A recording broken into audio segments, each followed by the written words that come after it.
You know what happened yesterday morning. A student at OSU by the name of Abdul Ali Artan, 18 years old, pictured right there, drove his family's Honda Civic onto a curb, hit as many people as he could, then got out with a butcher knife, tried to kill him. Nobody died. Some are in serious condition, though. Laura Ingraham joins us right now from our nation's capital. Laura, as we try to figure out what he was thinking, some of his postings are coming to our notice, and it sounds like he just wasn't fitting in. Yeah, the rants that he delivered on the discomfort he felt in praying in public or being an observant Muslim were published in that Lantern interview that he did, and it's pretty ironic and horrifically sad that after that statement that he made, a series of statements, he goes on to do exactly what Americans, so many Americans, are worried about with bringing in so many people into the country who have a very difficult time oftentimes meshing into the American understanding, our views of pluralism and the way we treat women and so forth. And you know, he played into the caricature that he said he was in part protesting against. So there are lots of questions here. We have to remember that, of course, Shabaab, which is the al-Qaeda-linked terrorist group in Somalia, has been very successful at recruiting on the internet around the world, but especially in the United States.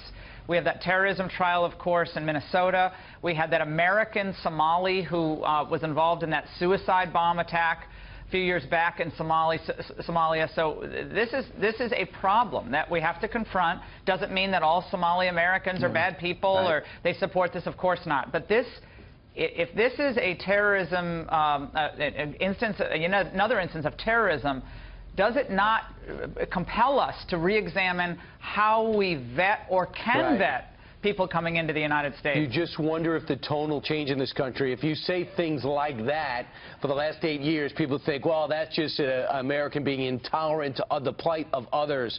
But there's something wrong previously to this election to be thinking America first. If you're a mayor, you got to worry about your city. If you're a governor, you worry about your state. If you're the president, you worry about your country first. Is that no longer a third rail? I think it's a pragmatic thing at this point for Americans to think, is our government facilitating this problem that we obviously have with recruitment and with radicalization by refusing to re-examine our refugee policy in the United States? Meanwhile, we have hundreds of thousands of Christian refugees who are capable of being really vetted, who are languishing in the Middle East right now, who are not welcome at the UN camps because those camps are being infiltrated, have been infiltrated by ISIS sympathizers. So they're brutalized in the camps, and they have nowhere to go outside the camps. And as far as I can tell, we're just turning basically a blind eye to all those Christian refugees. So there's something we got to do here that's both constitutional 100%. And pragmatic. You know, Laura, we're not betting. People are banning the Christmas tree now. People are banning the American flag. Our country is now looking to Donald Trump to make some changes, some major changes to our country, because we don't love the direction that this country is going. He's sitting down with Mitt Romney today, a private dinner tonight, and then he's also sitting down, or he did yesterday, with General Petraeus. Bob Corker today. Today. The list goes on. And then there's also Rudy Giuliani. What do you think about him meeting with Mitt Romney? Because we asked folks, our viewers wrote in on Facebook, and we have a poll. We have a an poll. Unscientific Let me poll. guess.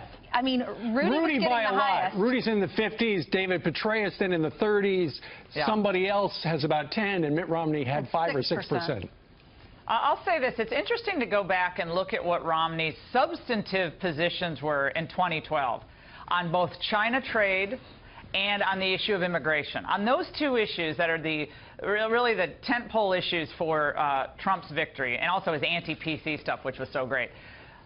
You know, Romney was actually pretty close to Trump on some of the, on the trade, and really being tough on these trade agreements.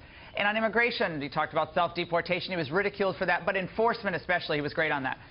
Where he lost a lot of people was coming out as personally as he did, as the former Republican nominee, to so personally attack Donald Trump, and then being used in campaign commercials, other Republicans as well, not just Romney, but being used by Hillary and her minions in these campaign commercials to, try to devastate Trump, ultimately unsuccessfully. So it's not that he is Mitt Romney and he lost. It was that lapse in judgment. I think it was really a terrible lapse in judgment from a guy who actually has had really pretty good judgment. Sure. So it was mind-boggling to me at the time. I expressed my great dissatisfaction with what he was saying, and especially because on those two issues, trade and immigration, I think they had a lot in common. Yeah. So it really boggled the mind, and I think that sticks in people's craw. Sure. But I think Trump has an open mind, and I think he's going to do what he thinks is best for America right now. Not him personally, but for the country. And I think that's how he's proceeding. Yeah, Newt had a big opinion on this, and others like Kellyanne Conway. What about Laura Ingraham? Do you have an opinion? Well, I don't. I mean, I'm of the view that Trump knows what he needs to accomplish in order to be a successful president. He's got to do the things that he said he was going to do. He's got to repeal and replace Obamacare. He's got to build this wall. He's got to do this tax reform. He's got to do the things and beef up these trade agreements, get us out of the TPP. We're not going to do TPP. NAFTA is going to be changed. He's got to do all that. And Mitt Romney has to have his worldview if that would work. I don't even know if Romney voted for Trump. Right. I mean, did Probably he? Didn't. Kellyanne Conway said that yesterday in the foyer there at Trump Tower. I don't even know if he did vote for Trump. I just think, look, I'm not in his shoes, but I think Trump campaigned on a very specific worldview. It was more pragmatic on foreign policy, strong, but more pragmatic. It wasn't as interventionist as Bush. Is that where Romney is? What does Romney want to do with Russia? Are we going to invade Lithuania if Russia goes into Lithuania? Are we prepared to do that?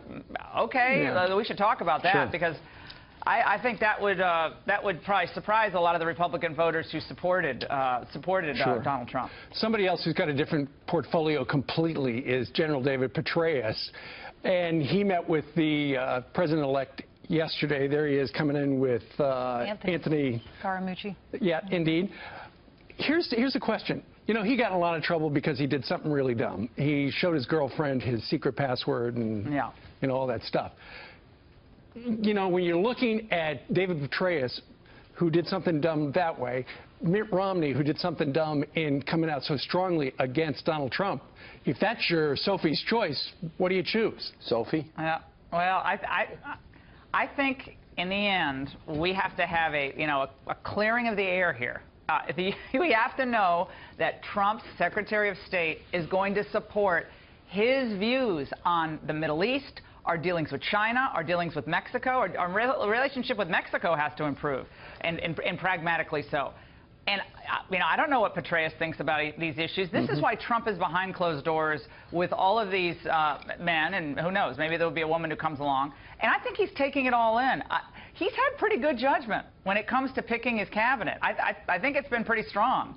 So before everybody jumps on, well, Kellyanne is on the outs, I mean, all that was ridiculous. And Kellyanne's one of his closest advisors, one of his trusted advisors, and I think she was channeling where a lot of Trump's supporters are on Romney. Trump said he's going to be loyal to his supporters, loyal to the Constitution, loyal to America, but he's the president, going to be the president of the United States. And he needs some deference in how he makes these decisions. And Laura, you have to listen to this. An interesting choice. You have to listen to this soundbite because Jill Stein, who wants this recount now in those 3 states, she was on with Kennedy last night. You have to listen to this soundbite when Kennedy asks her why you're doing this. It really doesn't even make sense. Does she even know why she's doing this? Take a listen.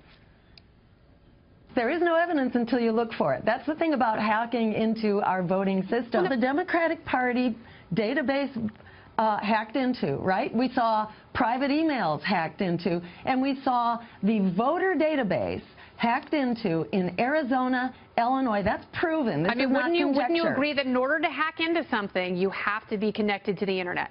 So I'm not talking about the election system.